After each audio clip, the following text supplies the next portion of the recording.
Live. Do it live. We will do it live. We are doing it live. Hi, we're live. Nickflanaganweakly with my phone-using guest, Mark Little. But that's not all. First, we do a theme song. If it opens. Do we get to sing it? Do we get to? Yeah, we can do a theme song because I don't seem to have the theme song handy right now. The show is called Nickflanaganweakly. Okay, 1, 2, 1, 2, 3, 4. It's a podcast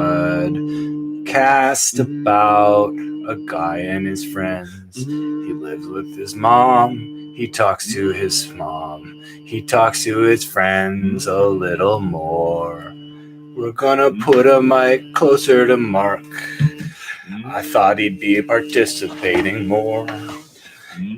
He's just making noises. I'd prefer having him contribute some lyrics. Wow, thank you. What instrument I was playing there was... Did I say the name of the podcast? No, and you shan't.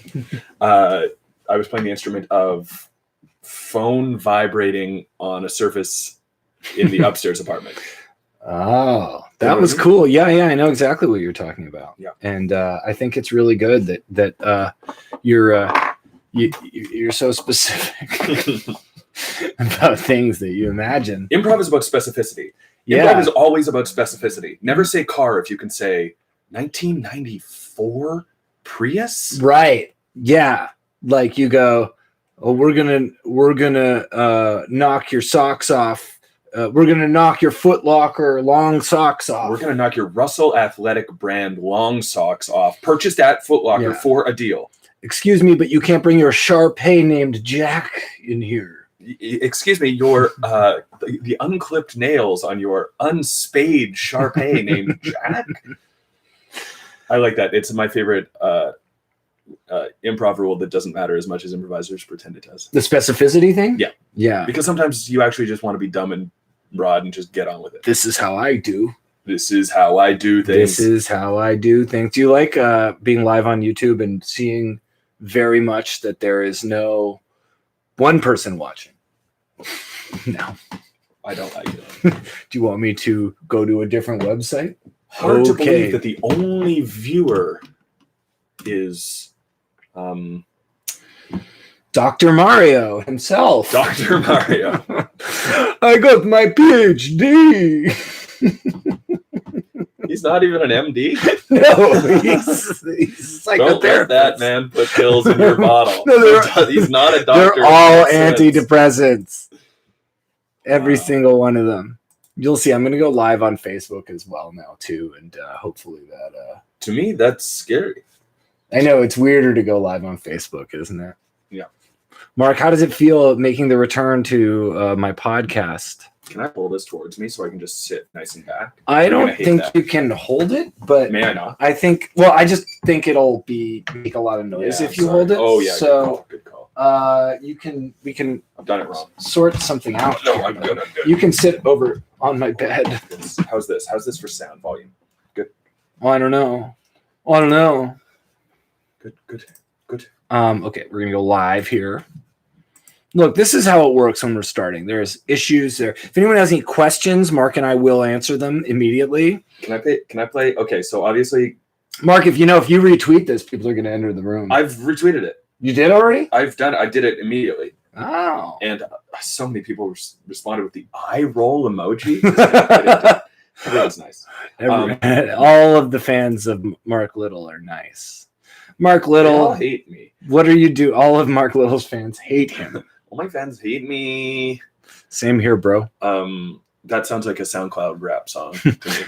You know, I called someone a SoundCloud rapper as a compliment, and they were really mad in a review. I've felt guilty about it for days now. Weeks, nay days. They don't like it. The young people don't like it. It's disparaging. Well, I think she feels like she's much more than a SoundCloud rapper. Right. It's inherently like reducing someone, maybe, to some people. Do you know how I can go live on Facebook? No, I've never done. I want to play when we're ready, I want to play Laura Silovitz's Raptors song. Okay, well, we can get right into the situation with the Raptors. Go Raptors. We did it. Go Raptors. We did it. We won. We I won. watched half of the game last night. Mark watched the entire The thing. whole game. Hard to believe I made it all the way through. What did you think of it? Delicious. I was terrified. I was on the edge of my seat. I cried when it was over. Who was Felt really good. Yeah, it did feel really good. I enjoyed it. Very tense. Very. The whole series was tense. Great b-ball. Hot b-ball, sweet b-ball. A lot of mistakes here and there. A lot of mistakes. You can't. Can't try that hard without making mistakes. You can't make an omelet without occasionally passing the ball out of bounds with under 10 seconds left. If that's what you're trying. Or in the case of Kyle Lowry, just being too slow to get that ball in that would have helped win the game 2 nights and make in 5. Remember when the shot clock wound down and he went, but it was too late? At the very end, when he shot? In 2 games, not yesterday's game before. When he missed the shot right at the buzzer. Yeah. Oh, I see, yep. It got blocked a bit. What's a shot clock? A shot clock. Real question? Yeah. It's like you have 24 seconds to shoot and hit the rim. And if those 24 seconds expire, the other team gets the ball. But in the final moments of a quarter, the shot clock's turned off. If anytime that there's under 24 seconds left in the game clock. I see. So it's not even, off. It's the shot clock that is turned off. Yeah, because it's like, it doesn't matter at that point because there's only like 19 seconds. I see. In the game. It is the countdown. Mhm. This is fascinating. To No, me. this is brass tacks. Shot clock is one of the many things that were invented along the way as basketball was becoming a professional sport, and they started to realize, I think probably at some point in the 50s, that they were like, these games are dragging on because teams can get a lead and just hold the ball forever. Was this when Canada had the When Naismith was doing his thing? Yeah. Naismith was, I believe, working in Massachusetts, although he himself was Canadian. But basketball was invented in the States. Something the Canadians don't want you to know. No. It doesn't make it into the Heritage Minutes. What about the thing where it says, the first basketball game was played in Toronto? Is that true or false? Oh, I don't know. Where did you hear that? Is that just a commonly heard thing? Yeah, it's a commonly heard thing. Got 2 people in the room here, and then we're on Facebook as well. Things are really happening here. Picking it up. Yeah, people love it. People love talking Raptors. So you go to the game, but you're not there live. We were just hanging out moments ago. Did you? Did you? Now we're doing it for an audience. This is weird. Nobody's here yet. And not even for an audience. I'll tell the you idea of a prospective audience. I'll put it so we don't know, and we'll open it and answer questions when the time comes. Ladies and gentlemen, welcome to Nickflanaganweakly. This is here's the intro. Hit it.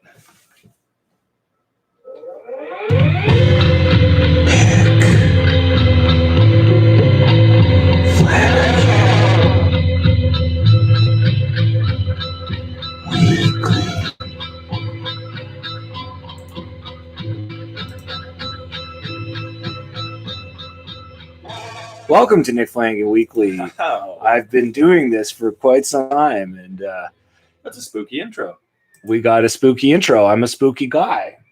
I like to, there's a video game sample in there. Do you know what it is? No. Mega Man X from the sound test, and also then it ends with something from Parappa the Rapper. Or as they call it in the America, this punchline is coming too late. As they call it in America, just Mega Man. It's a Bush X joke. It's a Bush X joke. There were too many words between you saying Mega Man X and me delivering that. No, there wasn't. Is that the same as yes and? Yeah, that's the same. Fuck you. That joke worked. It works. This is an NSFW. Quit beating yourself up. Mark Little watched it. Go Raptors. You watched it last Wow, night. we are absolutely doing a William S. Burroughs cutting out all the segues. Who knows what part comes where? What were we talking about? Mega Man X, Parappa the Rapper. This is what I was going to say. Yeah. Parappa the Rapper, the word I have quoted in my theme song from Parappa the Rapper. By the way, that foreboding music was my band Wrong Hole. I love your band. Oh, I thank love you, Wrong Mark. Yeah. I never saw you perform live, and that's a great regret of mine. Well, we didn't break up. We're just on a huge hiatus, so you might have that regret. It's a new regret you're going to have, and that will be attending a live concert. May I sing a gross song? Yes. There was two comedians in Halifax when I was coming up who were in the open mic circuit, and they had a song that was is it Bruce Springsteen, Fire? Not I'm on Fire, but the one who goes, Fire. Is that a real Yeah, song? there's a song called "I'm on Fire" by not Bruce Springsteen. But that's not the one I'm thinking of, I don't think. Oh, fire. There's fire going down and we're living the place. Stephen Van Zant's the Seville man. And Clarence Clemens hit the sax with my friends. And then Max Weinberg splits his duties with Conan. Now everybody wants to be on fire, metaphorically, in terms of having a streak. Yeah. Nobody wants to be on fire in the literal sense. Your skin flakes away. Yeah. So that is not the song I'm thinking of, but I do like that one. The title track from Max Weinberg splits his time with me and Conan. The album. Yes. Late period. This song, doesn't matter what the source was. There was a guy. Also, it was still the soundtrack to Philadelphia. I just want to say that album. That's what that was. Yeah. Go on. And they played that line from that song in a really inopportune moment in that movie. I would say a moment where we should not have been thinking about Max Weinberg's career. Yeah, it was the opera part. Where he's singing along to opera. That's right. Yeah. That's right.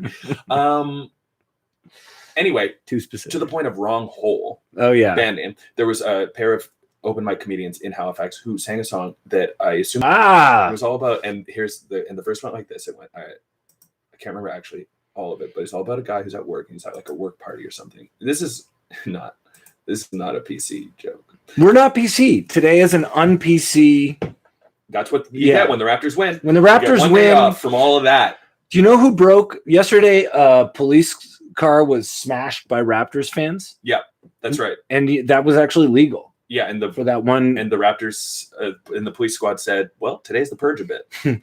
Yeah, Leslie Nielsen from Police Squad said. When I'm rushed, I don't remember what civil servants are called. The police squad and the fire boys, feeling skies. Here's how the song went. This part, at least, they went something, something, something. Penis in the wrong hole, fired. And then that was the chorus. And then he told the song about this guy after he had been fired. And then eventually they landed on the second chorus where he went. It was like the redemption arc of this song. They went, penis in the right hole, re-high. I like that part. That part was nice. That part's really fun. That part's good. And we fellow open micers at the time I've heard that song over 50 times. Oh yeah, that's always a weird thing when you're a comedian and you hear people's bits, especially when they're a song. Yeah, you hear them a lot. Like, fun. Do you think if you'd come up with like Flight of the Conchord, like John Chords, you'd be John Chords, you'd be sick of them, or you'd like them better? You know, because you would have heard one of their tunes over and over and over. Business Time. Business Time. You would have heard Business Time. It's a good question. A billion times. I probably would have felt very close to them. Because the thing about my open mic scene in Halifax was it was such a miracle when anyone had a joke that would work. Right. That anytime anyone did, you felt like it was a miracle. Yeah. And you felt very envious and supportive, and you expected them to go places because they had told one concrete joke that you could call definitely a joke. Do you want to hear my favorite ever Halifax open mic joke? 1 second. I'm going to just say, Lori, you to say whatever you want in the comments. You have my permission and encouragement to just say all this stuff. There's no such thing as TMI. Okay. All right. Just go nuts. Do what you got to do. It's up to you. Plus, now Everardo Ramirez is watching this, and it's getting weird. And Kev Sheeler. Shout outs. The boys. Okay, so your joke. Here was my favorite open mic joke. This one didn't work, but it was my favorite one. I heard it again probably about 100 times over the years. It went like this. It was when there was a local comedian who was going through, I guess, a Mitch Hedberg phase. Okay. But I thought you were going to say divorce. Yeah. But that's a given, right? Local comedian, divorce. This guy would have been... Okay, listen. I don't want to... Not the best host. I'm not the best host. Listen. Mm-hmm. You're wrong. You're not wrong. So a lot of them were going through a lot of stuff. But here was the joke. It went, why are they called flip-flops? They don't flip or flap. Wait, I fucked it up. Why are they called flip-flops? They don't flip or flop. They just flap around and piss me off. Oh, I like that. Do you like that? Yeah. You said that worked? Oh, it never worked. Yeah. But I liked it a lot. I liked every element of it. And I loved the part that he would always add, piss me off. I saw a comedian once. Again, I didn't think this was bad or good necessarily, but it really stuck with me and it did crack me up. a comic who had this whole bit that was like about his child riding him like a horse, and then putting a quarter in his ass. Like it's one of those, mall horses. Yeah. It's just like, this is insane. I love that. And another one I really, really liked was I saw a comic once say, and this is going back in terms of references for Canadian politicians. And he was like, I got to choose between Dalton McGuinty and Stephen Harper. That's like asking me if I should drink piss or eat shit. And that's really good. Yeah, I love it. He was so mad about it. He didn't have time to come up with a punchline. But you don't need a punchline. You don't need a punchline. But another thing I've noticed in comedy that's interesting, and it is more to do with like bar or open mic shows, but it happens obviously at clubs because they serve food, is places where they serve food, always comedians going up and being like, I've had so much diarrhea today. Do you guys want to see pictures? What? I don't know. This is not relatable to me. You don't know? Like, I'm always at a comedy show and someone will be like, oh, I just had a miscarriage. Here's the pictures. Oh my God. I'm playing really edgy rooms. Yeah, you're going to the edge rooms. You're saying that this is unfortunate because it happens when food is being consumed. Yeah, that's what I'm saying. It's like people scatology humor coming through when people are just trying to eat. Like a show where they don't know there's comedy, and then the comedy happens, and then someone else is like, "Oh God, I'm jizzing." This is an NSFW Raptors friendly champion, podcast where everything goes. Hats on. That's a hell of a look. Yeah, I'm a good looking guy. I love that. I have an idea for a parody song. You remember the song I'm a Scat Man by Scatman John? No. I'm a Scat Man. No. No, I don't know. No. No. I'm a Scat Man. No. You remember that? So that was a 90s song by a guy named Scatman. I remember Mr. Methane. Who's that? Don't. You have to tell me the rest of your story. I feel like we're gonna find there's gonna be some dovetailing here. Yeah. I've thought of a parody song for Scatman John's I'm the Scat Man. I'm a Scat Man. This would be better if you were familiar with the original. Right. But the original is more or less what I just said. Right. He says I'm the Scat Man and then he scats. So here's my parody song. It's the line I'm a Scat Man and then just the sound. That. Yeah, that's a fun noise. And right. You want to make it? I'm ready to make it. Oh, speaking of parody songs, so let's play Laura Silovitz's Raptors. Okay, and then I'll talk about song. Mr. Methane. So here we go. This is Laura has created a Bare Naked Ladies parody. Comedian Laura Silovitz. And this was after Game 5.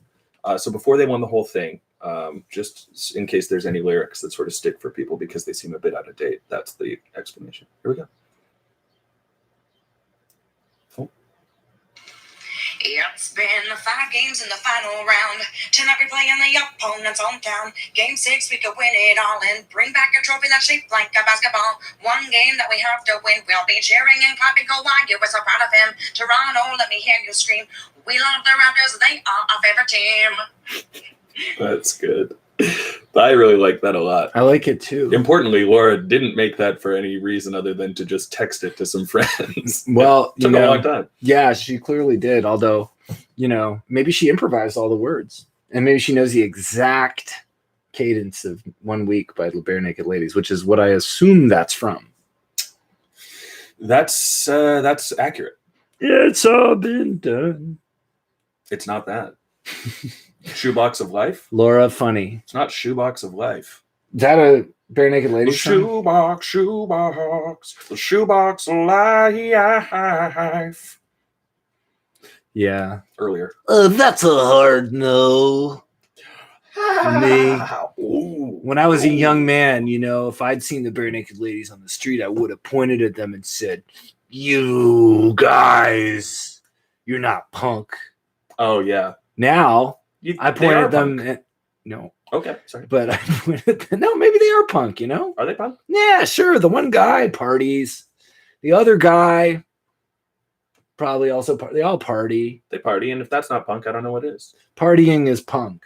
What else is punk? What is a Mark Little definition of punk? Is Kawhi punk? Kawhi is, he's punk. Kawhi's punk. So you're watching the game yesterday with the rest of the improvisers and sketch performers. Yeah, at the Bad Dog in the Theater. Bad Dog Theater. Yeah. Now, did anyone make it about them?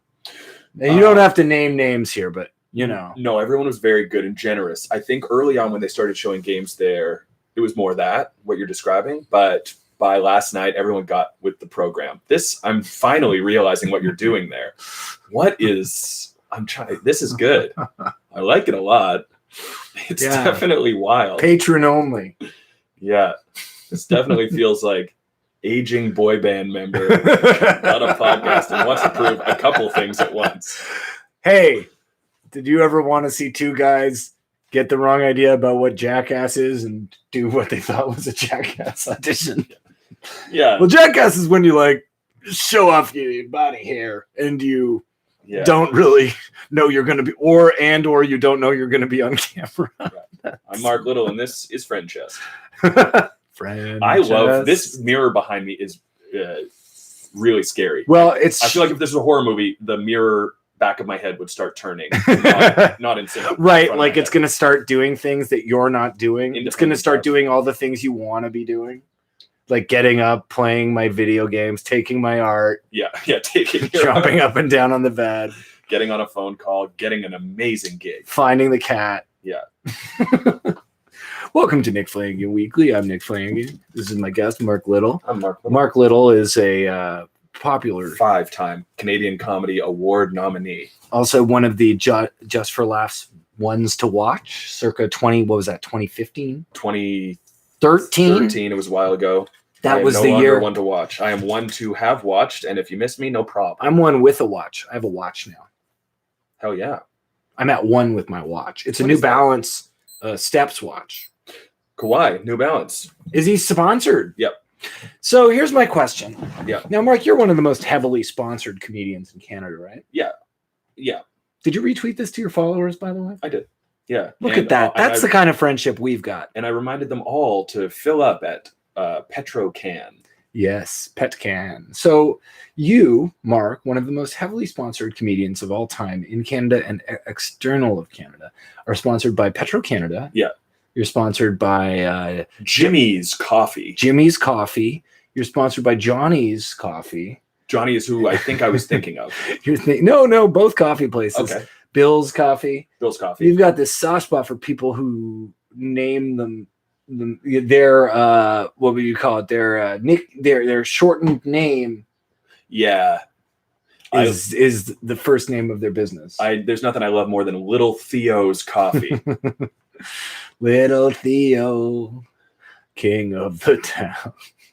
If you want beans and you want those beans ground, and we're going to the right countries to get the cheapest beans for you. Yeah, Little Theo's theme song takes a hard nose dive into the what we labor assume that is used doesn't matter as long as the price and the taste is right. Yeah, Little Theo says certain things with his lyrics where you're like, I actually think maybe you feel the opposite and you're just trying to get there slowly.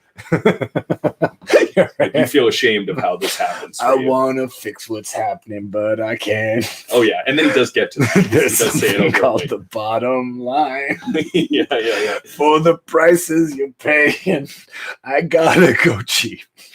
And not worry about human suffering across the world.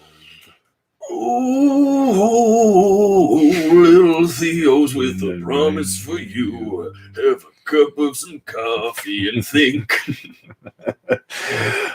My coffee. Theo with a cup or two. Where does this coffee come from? I want to wrap the cups with straws to keep the warmth from not escaping. Yeah. I don't believe in the wooden cup heat protector. I only use straws. Little Theo uses plastic straws wrapped around cup. which he serves to you in a plastic bag. Yeah. If you have a pet, I'll pour the coffee on their hand. Oh, yeah. And then some of it's not even, eco ethics. It's just like bad behavior. Just Little Theo's a bad guy. I'll write words of pain to say to your mom. Words of pain? Yeah, like Johnny I never Cash loved you. one. Yeah, okay. I understand words of pain. You may have spat me out, but that's the only good thing you ever did for me. Oh, yeah. Now we're getting back into the world of open mic comedy. Using phrases like spat me out. I'm sorry you don't like picturing it that way. I love being edgy, Nick, you have to forgive me. I didn't go pee before we left. Oh, Mark has to go to the bathroom and we're already losing viewers. That's Look, guys, this little break is a perfect time to say, does anyone have any questions for Mark Little and I? We're here at the Nick Flanagan Weekly Show. If you have questions for us, we would love to answer them. I'm not really seeing anything. What did you guys think of the Raptors winning yesterday? The Toronto Raptors. Everyone thought the name was silly years ago. And now everyone thinks it's cool. Ain't it funny? Not saying anything. They're just like, why isn't it typing? Same time as asking you a question. Pin comment. I'm going to pin this comment. So a little information about Mark Little, 38 to 43 years old. King of the Dot. He won the King of the Dot competition, rap competition 6 years in a row. And then he won the Queen of the Dot competition when it was opened up to men and women. So he's probably one of the greatest rappers you've ever seen. And if you know what I'm talking about, you probably saw him on the Conan O'Brien Show. He was the first Canadian ever on Conan O'Brien and paved the way for... so far, we've gotten one question or comment that was about how much of a king Kyle Lowry is. He's a king. Who's Marito. Yeah. Marito Antonio Lopez asked this. He's an absolute king. People were really doubting Kyle Lowry at the beginning of the playoffs. People have doubted him his entire career. Yeah. He is he's an absolute king of a man. Loves his friends. Knows what's important. Put up with a lot of bullshit from Raptors fans and Raptors media. You want to expound on that? I don't know much about that. Okay, so at the beginning of the season, DeMar DeRozan was traded for Kawhi Leonard, as you may know. Yes, of course. Kyle Lowry and DeMar DeRozan were best friends, and it was very sweet to see. It was a very sweet friendship and rare in a sport where sometimes you don't get to catch a glimpse of that kind of thing. And it's also part of basketball is like you see that more. But some of these guys are friends. Yeah, but you rarely see such like pronounced expressions of like human friendship. Hugs, winks. Yeah, hanging out all the time, just like really sweet, lovely, amazing. And then DeMar got traded, and Kyle Lowry was very upset. Aww. And then like there were some photos that came out early in the season of him. He used to have this like handshake routine, high five routine with DeMar in the hallway before they would go out to the game. Yeah. And there were photos that emerged of him doing that by himself. Oh, I was actually gonna say that as a slight joke. I know. It was almost a joke. It was. I actually love that he did that though. Exactly, it was very sweet. That's but cool. Then people just found. People hammered him for it because they were like, get over it, play the game, get into it. And then he started the season really well. And then he went into a bad chunk of the season where he was shooting very poorly, but he was still doing everything else really well. But casual fans don't often acknowledge that there's another part to the game besides hitting shots. So anyway, Kyle Lowry was just like getting through his emotional thing, doing everything you could ever ask for. But, media and fans are very demanding and picky and stuff. And so anyway, as recently as like first round of the playoffs, he had one terrible game, first or second round. And then people were just like, this is why Kyle Lowry can never be the second best player on a team. He doesn't have it. He disappears in big games. Right. And then he just played amazingly for like 95% of the games and made all those people shut up. And it was lovely. I loved watching the Raptors play in these playoff games. I thought that the way that they were just sort of calmly passing the ball to each other until they got in the exact position they wanted to be, it was so calm, and it was effective to an extent, but it also was sort of limiting their going on runs and stuff, it seemed like. So that's why the game seemed like they were always close. Mark Little, I don't know anything Kyle about Lowry and Marc Gasol effect. Those are the two guys responsible for that. Passing. But they're great at it. They're amazing at it. Yeah. They both do it to a fault, which is again another thing where people are like, too much passing. People are probably still saying that now, even though they won the championship. Yeah. If only they passed less, they could have won in 5. You know? What do you say to people who say Kevin Durant, if he'd been there, they would have won? Hard to argue with it. Hard to argue with that. He's a very, very good What about that Thompson guy? He was injured too. Might have won yesterday if he hadn't gotten injured.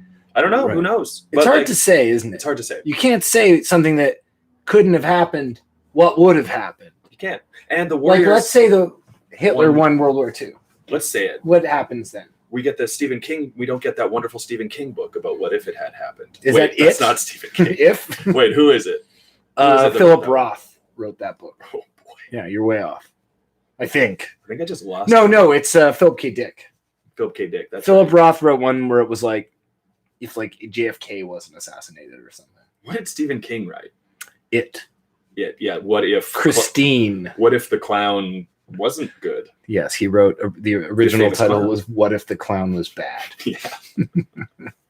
And the clown. You know who I fell in love with on the other team though? Steph Curry. Oh, gotta love him. Oh, I'd forgotten how good that guy is because I'm a very tertiary basketball watcher, but You're love truly the Marcel the monkey of basketball fans. Yeah, just the third season I'm gone. Yeah, you pop in here and there, you make us laugh. We love to have you around. Closest to Schwimmer. You're the closest to Schwimmer. I am the closest to Schwimmer in this room. Little paste pants. What is this? I'm in Breastmen. He was in a film called Breastmen. Wow, okay. It's truly amazing how many movies get made, huh? Hundreds. Over 400 films have been made. Oh, boy. Ever since we switched to Facebook Live, nobody's watching on YouTube. Marito doesn't like Clay. Thompson is trash. Yeah, well, there you are. Kevin Durant. Everyone's got an opinion. And Marito doesn't like Clay. Now, what about that guy? He was amazing yesterday, the three-pointer guy. Fred Van Fleet. Fred Van Fleet, yeah, he rules. That guy was awesome. Yeah, he had a tough time this season too. And then his wife was pregnant. Mm-hmm. And then who knows why, but right after she gave birth, he started playing extremely well. The stress was lifted. Maybe he was really worried. The what if. Not sleeping. Yes, not sleeping, going to the market for her. Yeah, probably going to pick her up things at the market. Performing women's duties. Yeah, maybe he was finally relieved of all those women's duties he was performing.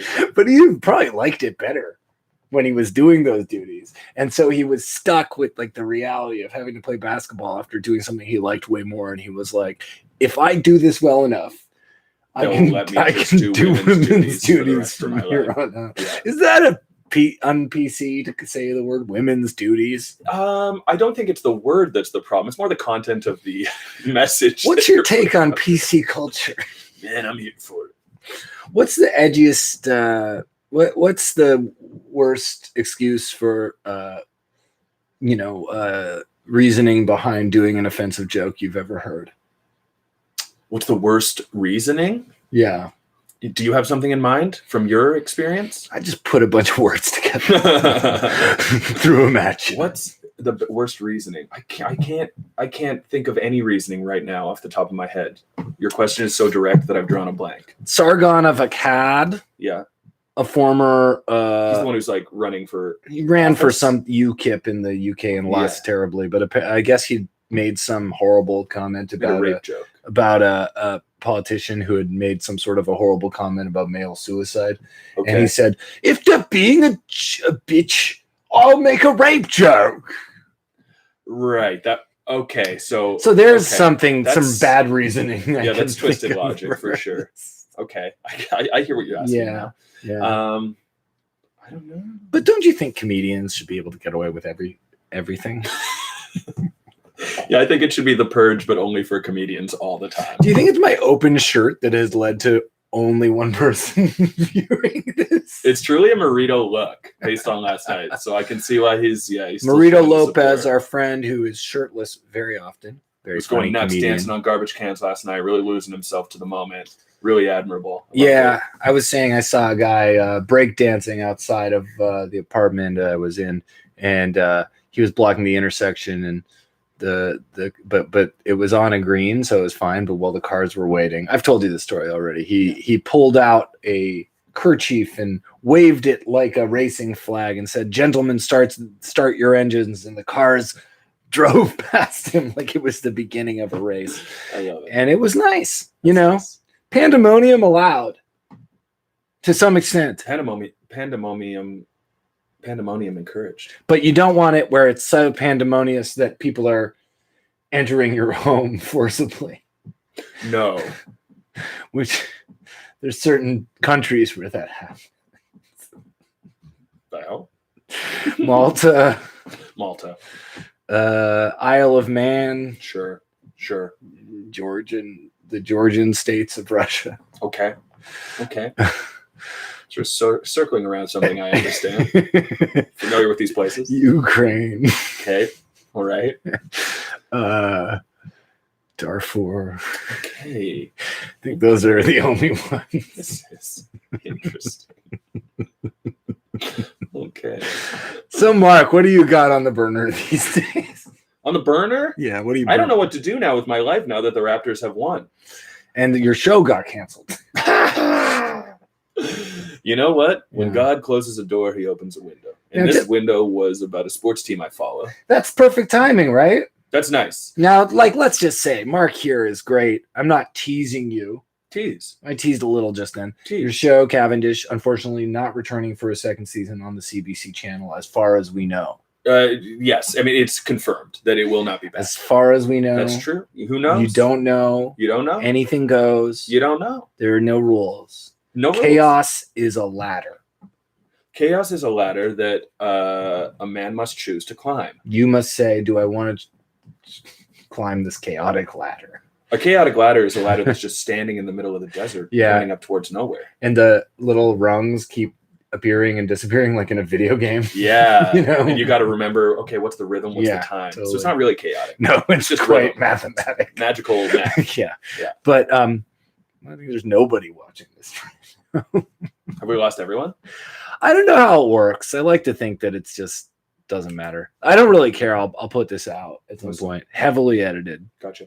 I mean, look, we've got a lot of comments. We got a lot of Some nice people. good people have been watching it and stopping. Yeah, listen, I'd stop. I know, right? No grudge. No ill will. So, what's your take on the Raptors season out of 10? 10 out of 10. You love it. They seem so humble. Untoppable. They seem so humble. Yeah. Were they humble? Yes.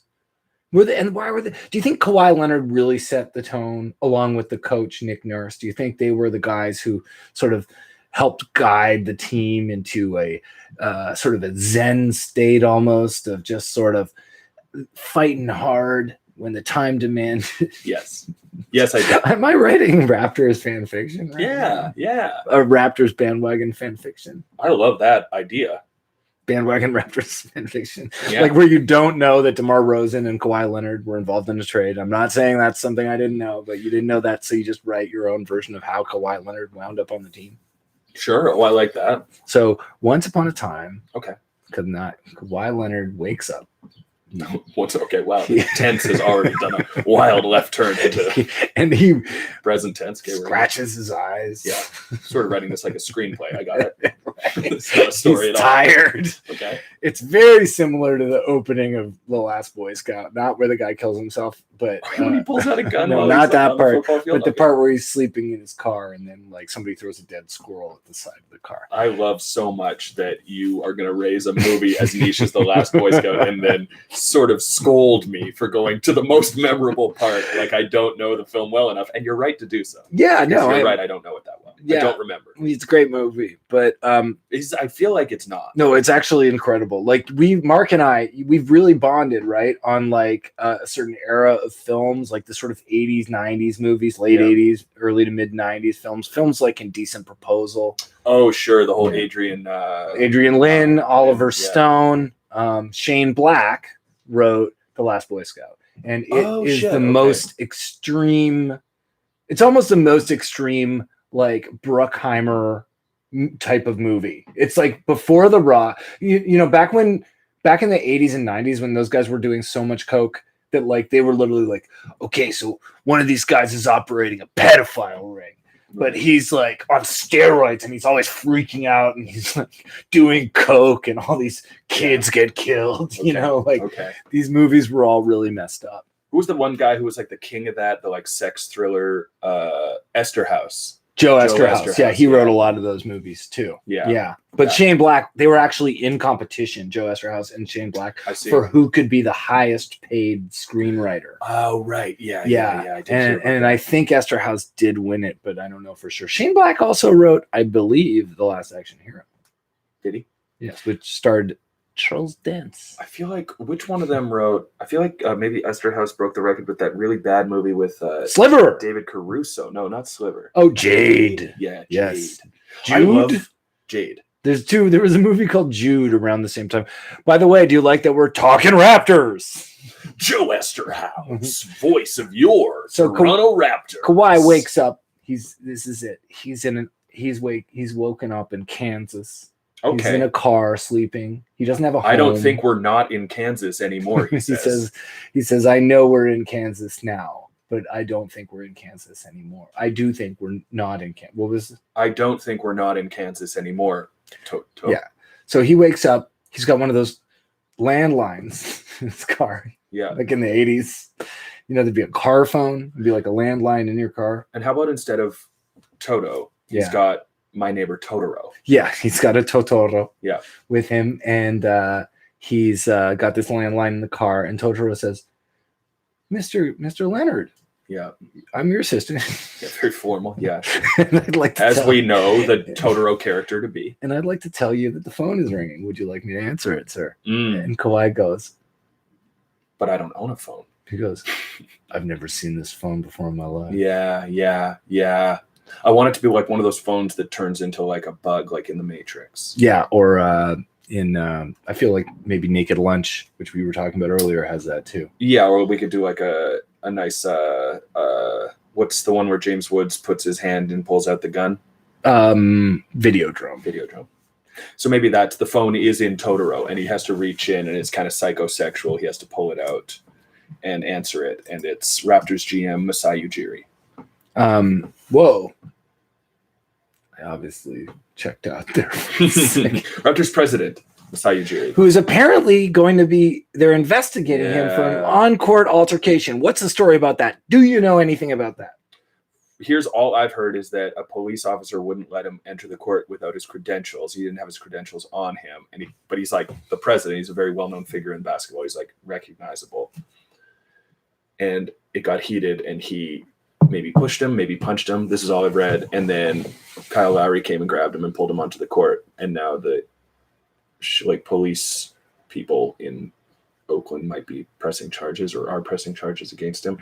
And then the take, in addition to that, is that they never would have done that if he was a white man. And, it's hard to argue with that take. I feel like I'm going to cry racism on this one. Yeah, because the Raptors owner, who is much less recognizable, Larry Tannenbaum. Yeah, I think that's his name. I honestly just learned about him yesterday. Little guy. He waltzed out there with no credentials. And it sounded like he was going to talk smack about gold. He was like real close to talking smack about Golden State. I don't like when the owners talk at all. Like he was, get the fuck out of it. He was like this. He was like, Canada, it was invented by a Canadian, and the first game was in Toronto, and we're going to hang on to this championship for years. And Golden State, you can pry this trophy out of my cold, dead hand. Golden State, let's just say you're never getting out of this arena alive. Lock the gates. Lock the gates. And then he plays the sample Forces of WTF with Mark Maron. Forces them all to listen to a live stream Mark Maron podcast. A live stream Jeffrey Tambor interview. Mark Maron interviewing Jeffrey Tambor. Oh, that's good. I like that. I'd like to do a supercut of all the times Mark Maron has been blatantly lied to in his face in a podcast. I'd like to make that supercut. I'd like it. Have you ever gotten you just blew my mind? Pow, I just bought you pants. I'm that rich now. Pow, you just bought me some pants. Yeah, that's really what he should say. Pow, thanks for listening. Got that pants money. Yeah. Pow, I like your pants. What was that voice? I don't know. Take a chance on my shit pants from the coffee. Okay. All right. We're introducing rhyme. Take a chance on my shit pants. Okay. Take a chance for a mother's dance. Oh, okay. Like a Nick Cave thing? Is that right? Take a chance for a wandering friends. Maybe a Leonard Cohen's rhyme. Take a chance. Okay. Take a chance. All right. Take a chance. Oh, okay. Running out the steam. With me. I was wrong. It was actually just the dad from Buffalo 66 the whole time. Great actor, Ben Gazzara. Ben Gazzara. I've never seen a movie he was in besides Buffalo 66. You've seen some Cassavetes. Not really. He's great. I never really saw What about Dogville? He's in Dogville. Lars von I Trier's skipped Dogville.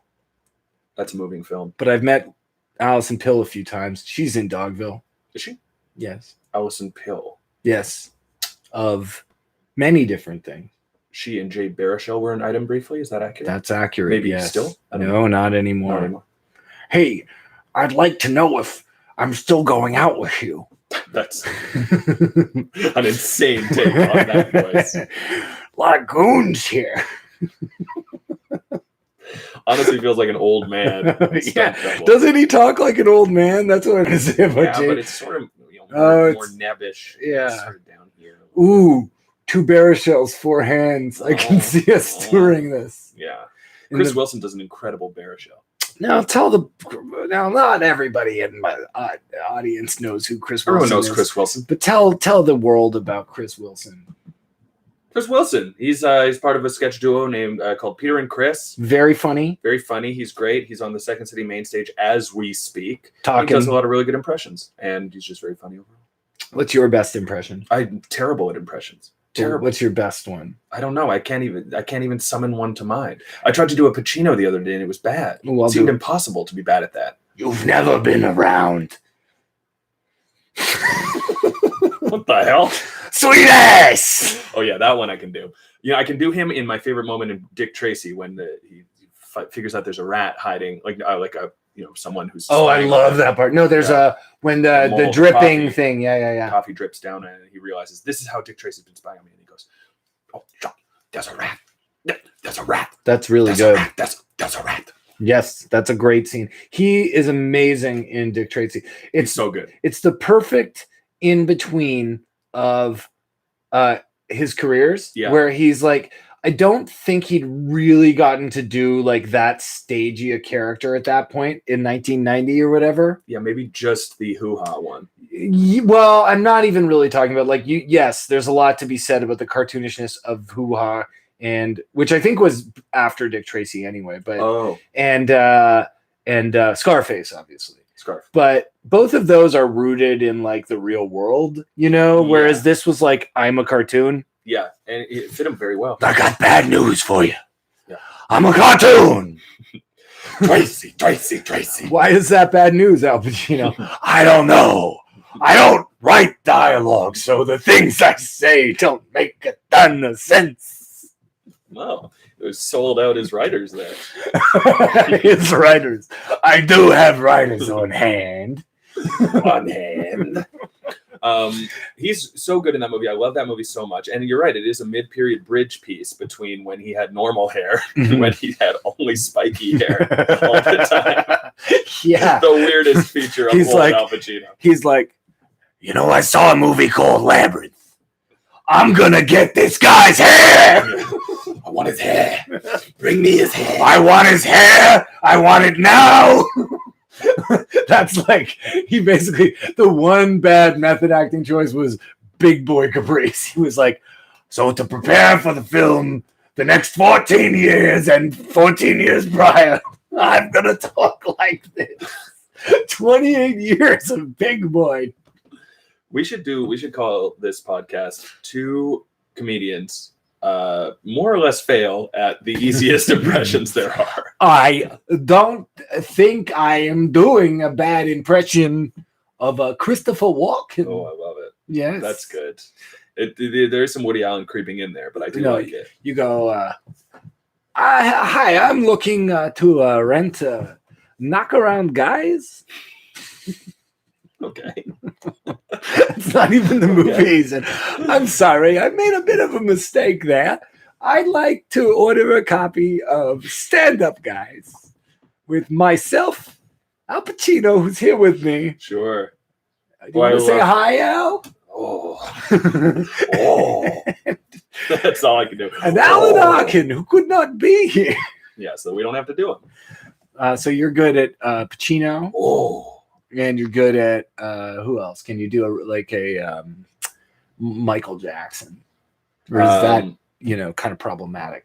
Yeah, the only reason I can't do that one is because it's problematic. So yes. I'll spare you all from my pitch perfect but problematic impression. We should do a board game called Canceled with the problematic button. Buttle.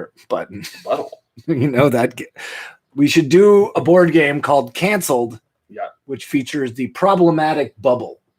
Oh. Because Sorry Pop-O-Matic. had the Pop-O-Matic bubble. Trouble had the Pop-O-Matic bubble. What do you think? Name a more Canadian board game than Sorry. You damn right. I'm telling you. Damn right. I bet you the first thing one of the Raptors is going to say at the mic at the parade on Monday is, sorry, we won, eh? Sorry about that. Sorry about that. I guess we're going to have a glass of maple syrup now. We'll put some maple syrup. We've got this gigantic, ever refreshing glass of maple syrup that I'm sorry that we invented. And I'd love it if we just passed it through the crowd. Okay. For now, nobody keep it for themselves, eh? Sure. Otherwise, you got to say sorry. Which player would be doing this 5-minute routine? Gasol. Yeah, is that how it's pronounced? It's not, but I like it. Gasol. But who knows how it's pronounced in his native Spanish? Yes, I would looked him up. Barcelonan. I once saw Catalan. I saw him in a hotel. Catalonian. Saw him in a hotel with two short trainers, and they were getting a real kick out of. There was a coffee shop in the lobby with an oversized espresso cup outside as enticing novelty art. And Gasol was getting a real kick out of the size of this espresso cup, and he sat in it, and his trainers took photos of him, and they all laughed so much. It was really nice to see. That's beautiful, man. It was the entire Memphis Grizzlies team, which he was on at the time, were staying in this hotel, same hotel as me, as luck would have it. And they were playing the Los Angeles Clippers at the time, and I got to watch them all enter after the game, and in reverse order of fame. So the first couple of guys, I was like, that tall guy looks familiar to me, the avid basketball fan. I believe that's Hamed Haddadi. I think I'm pronouncing that right. I think that's right. A rare, I want to say Iranian player, but I could be wrong about that. And then by the end, I was like, oh, these are some very famous players. Marcus Canby.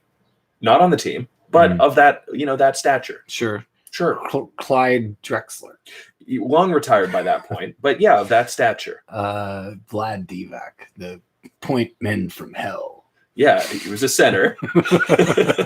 Also long retired. But yeah, you get the idea of a famous player. Remember that video game, Lakers versus Celtics? No.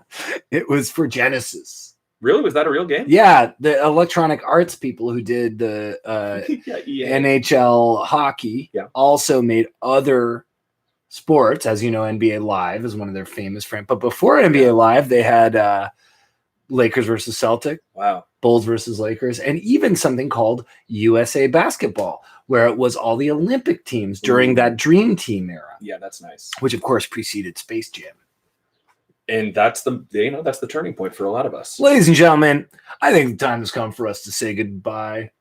Has it really? I got to do this comedy show in a little bit. We got to go. I mean, we've been going here for almost an hour. You know what I'm saying? Oh my gosh. In the mirror back there, that guy gets to keep doing the podcast forever. Mark, you're so lucky. The back of your head looks so good. It's a clean cut, But I'm you feeling have a bit hair, shaggy you have daggy. hair in the back of your head. Oh, I see what you're saying. I can't even do this podcast on air in front of a mirror with the mirror behind me, or else everyone says, Bald man me no like. yeah, they're like, They why say. does Nick have a baby's head at the back of his head? Yeah, I hear what you say. Literally. And only that. Yeah, that's where your Kawato is. I do have what's a Kawato? Is that Where's kawaii? your Kawato? Kawato is the Total Recall belly boy. Oh, beautiful. You remember him. I do. I just saw that relatively recently. Me too. And it's Yeah. so fun. Good movie. Verhoeven, I feel like somehow still, may I say, I know this is the most boring thing to say, but I'm going No. to say it, underrated. Yeah, maybe. I feel like he's the best of them. I think James Cameron, even in the Terminators, overrated. I think Verhoeven, underrated. Well, I think that they're kind of two different types of directors. They are, but they were making the big budget action movies of the late 80s. and early Yeah, 90s. but Verhoeven had always had this art guy, Agreed. like the German art action movies. I've never seen Spettas, but I saw some of it once actually, and I was like, this is real good.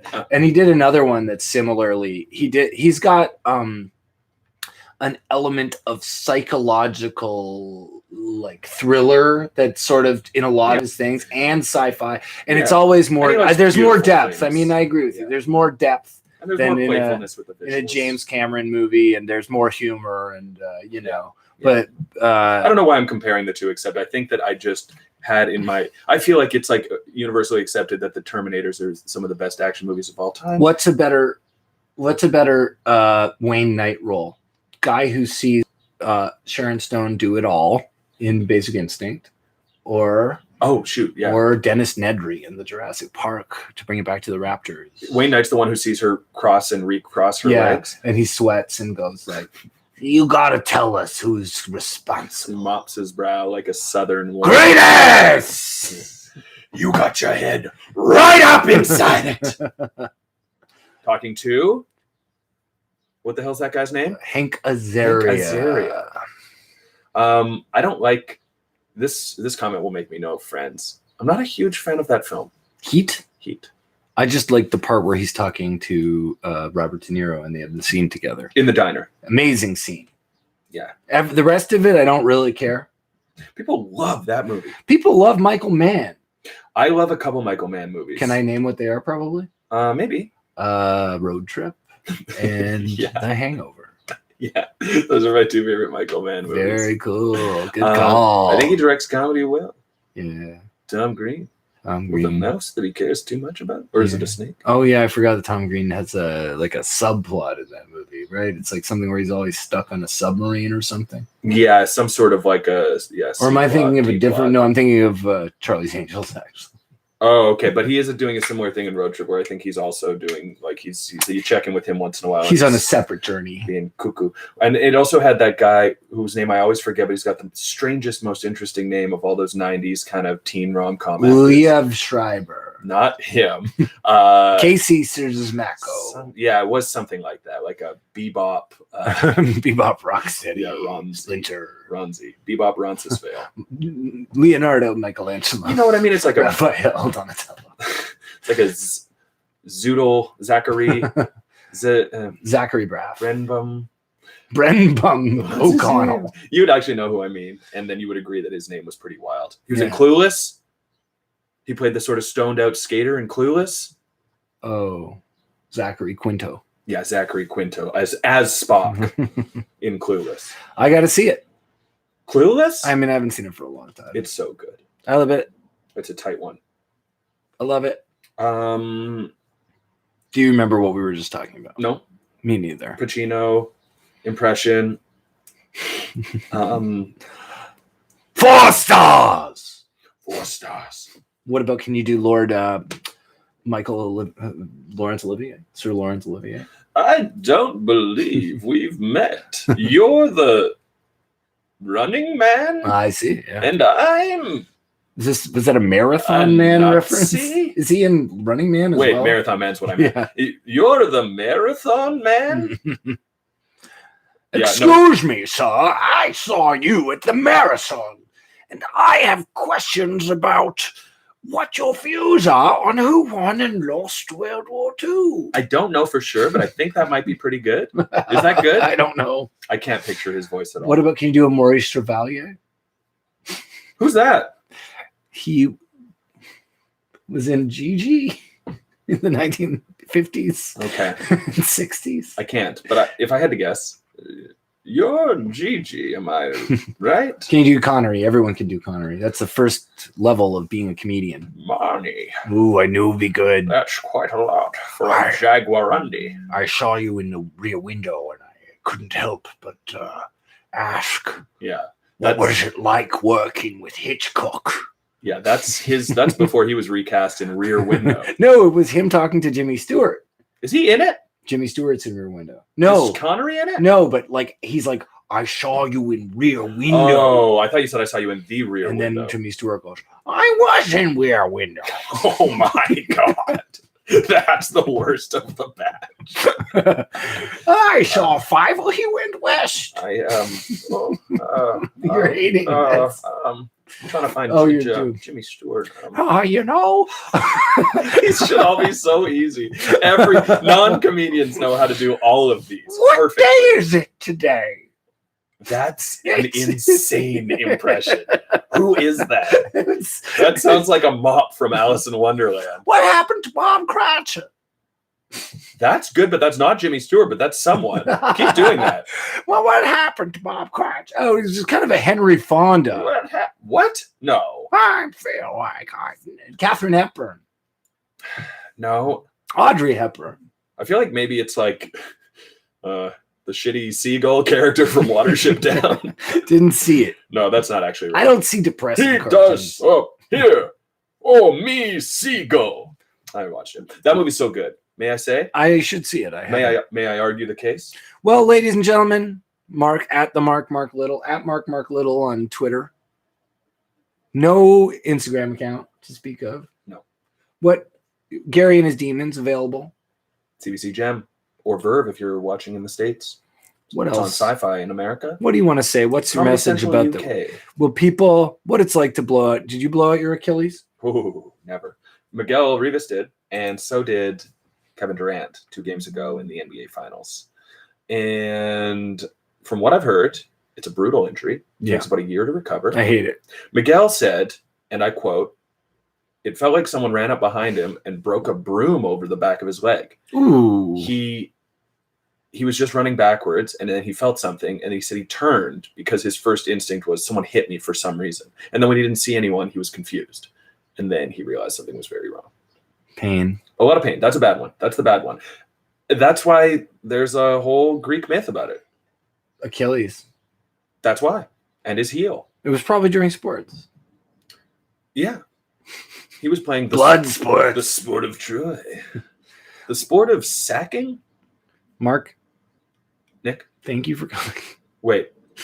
Do one more impression for me before we go. Okay. Do your best, Laura Linney.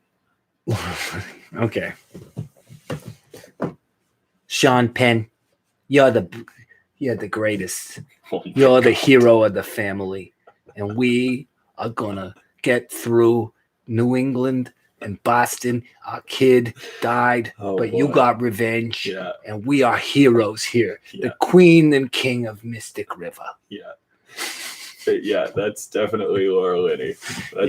I call her Laura Limey. Laura Linney? Laura Limey. Limey. Because she was born in Ireland? Worcester. Oh yeah, Limeys aren't. What's Limey? English. That's English. But she's not English. But I was doing my fan fiction that is patented fan fiction. You twist the facts to get what you want out of them. A nice tale. Twists and facts. Hot yarn. That would be a fun parody to do about the government. Like twist and shout, but it's twist and facts. Yeah. Or you'd be like, Trudeau, do the twist. Come on, baby. Let's twist some facts. Yeah. Let's twist some facts Go like we on, did last summer. What What about hello, baby? Would you like to twist some facts with me? Yeah. The day the music died. Oh yeah. Like this? Do you like this? Start spreading fake news. Oh, I do like that a lot. I'm orange in the face. What about this one? I'd like to be a Trump. No thanks. Donald the Trump. When I was 21, I was twisting facts. I was twisting facts with Justin Trudeau in the McGill University. We wanted to become MPs when I was 21. Yeah. Now that I'm 64. Okay. And I'm in the autumn of twisting facts. Wow. I've invested in many smart stocks that have created a cushion to allow me to retire. Okay. 1 year early, I say. None of this is true. Okay. Because I'm a twister of facts. Yeah. Interesting. That's interesting. That's a nice, fully fleshed out one. Yes, thank you. Full narrative. What about love and marriage? Legal miscarriage, legal miscarriage. Worked with Russia just to buy election. Oh, worked with Russia. Call me Donald Trump. No thanks. And I will say the name is Trump. Okay, pop quiz. Who's orange? President Trump.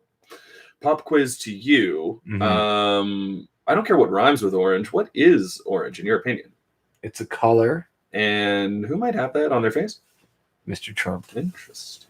Ladies and gentlemen, Spell it with a T. Hold the D, hold the F. as requested, I did my impression for Mark. Do you Donald Trump? Okay. Oh, it's huge. Yeah. Oh, huge. We got the best people here in the greatest. Yeah. We got the greatest army. Oh yeah. The best people, some of the best products, and it's huge today. Yeah. Niet. You know, because he's an agent. He's an agent. I like that sounded just like a nervous Brooklyner saying huge, though. Well, what is he but a nervous Brooklyner? Who among us is any better than a nervous Brooklyner? Hipsters. A hipster. I don't know why I said The hipster. All right, folks. If you want to hit up, you can.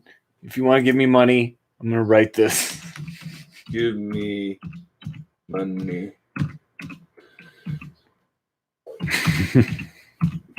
It's very awkward, isn't it? Oh, wait. All this weird stuff I've been doing with my arms has been so evident in the mirror. I didn't realize I was being exposed. Well, you know, it's all good. Whoops, there I went. That I did. If you have any questions about this podcast, you can write weaklypodcast@gmail.com, WEAKLY podcast@gmail.com. And that's where I'll pass anything you have to say about Mark Little along to him.